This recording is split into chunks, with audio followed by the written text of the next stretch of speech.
Shalom sahabat yang baik hati, salam sehat selalu bagi kita semuanya. Kiranya kita semua di dalam penyertaan Tuhan, Tuhan selalu beserta kita. Mari kita mempersiapkan hati dan pikiran untuk merenungkan firman Tuhan. Kasih karunia dan damai sejahtera dari Allah Bapa dan dari anaknya Tuhan Yesus Kristus kiranya menyertai kamu sekalian. Amin. Firman Tuhan bagi kita pada hari ini tertulis dalam Kejadian 1 ayat 3. Berfirmanlah Allah, jadilah terang, lalu terang itu jadi. Dungi makuling madebata ninna, jadi maho natiur, jadi tiur ma tutu. Berfirmanlah Allah, jadilah terang. Jadilah terang merupakan catatan pertama tentang apa yang Allah firmankan dalam Alkitab. Berfirmanlah Allah, jadilah terang, lalu terang itu jadi. Firman Allah membawa terang. Ketika terang tampak, lalu dipisahkannya lah terang itu dari gelap. Kegelapan tidak terusir lalu tidak ada sama sekali. Sepanjang berhubungan dengan bumi, namun hanya dipisahkan dari terang.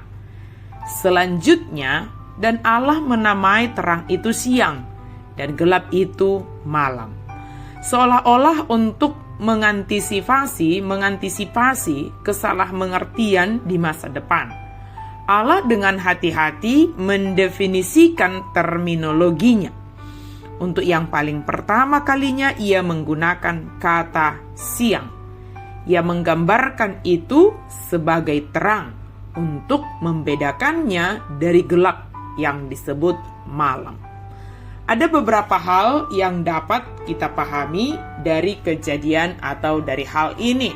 Pertama, terjadinya terang tidak serta-merta langsung melenyapkan gelap secara total. Sebab Allah masih harus memisahkannya antara terang dan gelap, antara siang dan malam. Kedua, berdasarkan pemisahan antara siang dan malam itulah Allah menciptakan hari.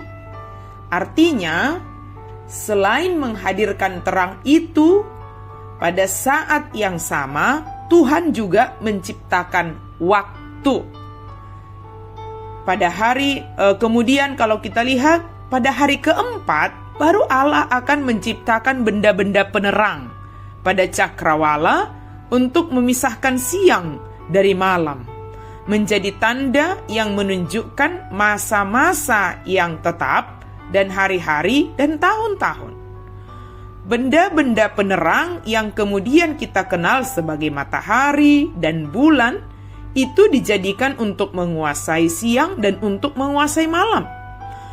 Ayat-ayat ini menunjukkan makna tentang astronomis seperti yang kemudian ditemukan oleh para ilmuwan, di mana hari, bulan, dan tahun dapat dihitung berdasarkan pergerakan benda-benda langit tersebut.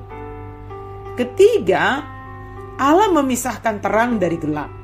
Baik terang dan gelap berada di bawah kendali Allah, dan tak ada bedanya itu dari aktivitas dan pengetahuan Allah.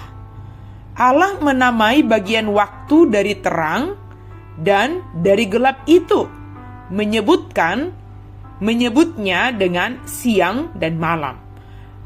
Allah berhak memberi nama pada periode-periode waktu tersebut sebab Dia adalah pencipta waktu itu.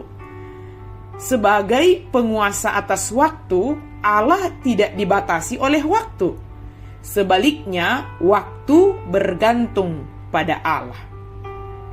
Allah dan terang, sesungguhnya Allah tak dapat dipisahkan dari terang, sebab Allah sendiri adalah terang yang hakiki.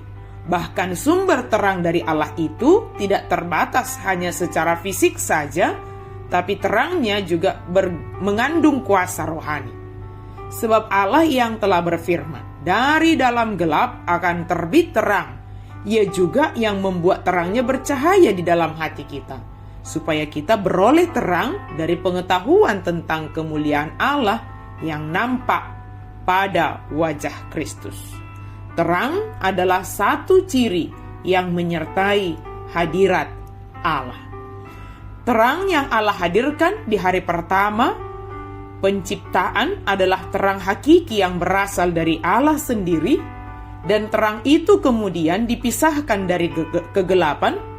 Hanya terang yang bersumber dari Allah yang dapat menembus kegelapan yang hakiki itu juga. Dengan menghadirkan dan memisahkan antara terang dan gelap itu, Allah menciptakan waktu. Jadi, Allah bukan saja menciptakan ruang yang bernama langit dan bumi, tapi Dia juga menciptakan waktu. Dan sebagai pencipta ruang dan waktu, Allah tidak dibatasi oleh ruang dan waktu.